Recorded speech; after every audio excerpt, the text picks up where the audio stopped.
Halo semuanya, kenalin nama aku Marsha Maharani, aku dari kelas 8D di SMP Negeri 5 Ambarau. Nah, aku di sini mau sedikit menjelaskan tentang Pancasila. Nah, ayo simak video aku. Kalian tahu nggak sih kenapa gedung pencakar langit itu bisa berdiri tegak? Ya, pondasilah yang membuat gedung itu bisa berdiri tegak. Demikian juga dengan sebuah negara. Negara membutuhkan pondasi agar dirinya mampu berdiri tegak dan kuat. Dasar negara itu disebut Pancasila, diambil dari bahasa Sanskerta yaitu Panca adalah 5 dan Sila adalah asas atau dasar. Nah, Pancasila ini adalah satu kesatuan yang tidak bisa dipisahkan. Nah, kalau gitu, yuk kita bahas satu-satu. Bung Hatta menjelaskan bahwasanya ketuhanan yang Maha Esa menjadi dasar yang memimpin cita-cita kenegaraan kepada jalan kebenaran. Dengan begitu, pada hakikatnya negara tidak boleh menyimpang dari jalan lurus. Kemanusiaan yang adil dan beradab merupakan praktik hidup yang dilandasi dasar ketuhanan yang Maha Esa.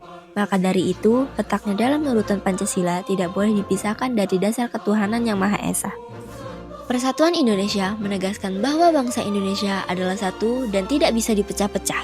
Hal ini digambarkan oleh Bhinneka Tunggal Ika yang berarti bersatu dalam keberagaman. Sila kerakyatan bermakna kerakyatan yang dianut oleh bangsa Indonesia bukanlah kerakyatan yang mencari suara terbanyak saja, tetapi kerakyatan-kerakyatan yang dipimpin oleh hikmat, kebijaksanaan dalam permusyawaratan perwakilan. Dengan dilandasi dasar ketuhanan yang Maha Esa dan sila kedua, kerakyatan itu hendaklah berjalan di atas kebenaran, keadilan, kebaikan, kejujuran, dan kesucian. Keadilan sosial bagi seluruh rakyat Indonesia merupakan tujuan untuk mewujudkan Indonesia yang adil dan makmur. Menurut Bung Hatta, sila ke-1 dan ke-2 menjadi landasan moral, sedangkan sila ke-3, 4, dan 5 merupakan landasan politik. Nah, kalian sudah mempelajari Pancasila sebagai dasar negara nih. Selanjutnya, kalian akan mempelajari Pancasila sebagai pandangan hidup bangsa. Pada pidato 1 Juni 1945, Soekarno menyebutkan Pancasila sebagai Weltanschauung. Berasal dari bahasa Jerman, Welt artinya dunia, dan Anschauung berarti pandangan atau persepsi. Dapat dimaknai sebagai sekumpulan nilai-nilai luhur yang menjadi orientasi atau panduan untuk memahami dan menjalani kehidupan. Sila pertama mencerminkan bangsa Indonesia sebagai bangsa yang religius. Bangsa Indonesia adalah bangsa yang beriman dan bertakwa kepada Tuhan Yang Maha Esa.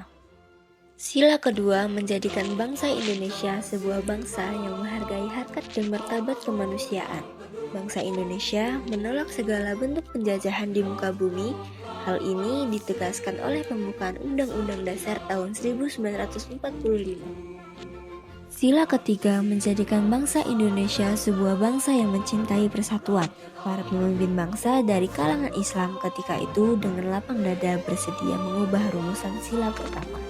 Sila keempat menjadikan bangsa Indonesia sebuah bangsa yang mengutamakan musyawarah mufakat untuk memecahkan persoalan dan memberikan hak kepada negara untuk berpendapat di muka publik.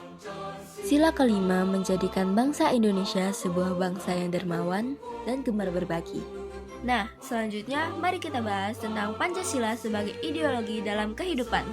Berasal dari bahasa Yunani dari kata idea yang berarti ide dan logos yang berarti ilmu. Sila pertama memberikan panduan dan arah agar negara menjamin kemerdekaan setiap warga negara untuk memeluk agama dan beribadah sesuai agama dan kepercayaan. Sila kedua memberikan panduan dan arah agar negara menjamin harkat dan martabat setiap manusia sebagai makhluk hidup ciptaan Tuhan Yang Maha Esa. Sila ketiga memberikan panduan dan arah agar negara menjaga keutuhan negara kesatuan Republik Indonesia melalui berbagai kebijakan negara yang memperkuat keutuhan negara kesatuan Republik Indonesia.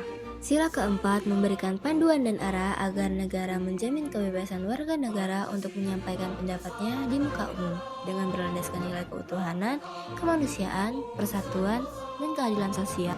Sila kelima memberikan panduan dan arah agar negara memastikan distribusi kesejahteraan secara adil bagi seluruh rakyat Indonesia melalui berbagai kebijakan. Nah, segitu dulu ya pembahasannya. Semoga video ini bisa menambah wawasan kalian. Bye!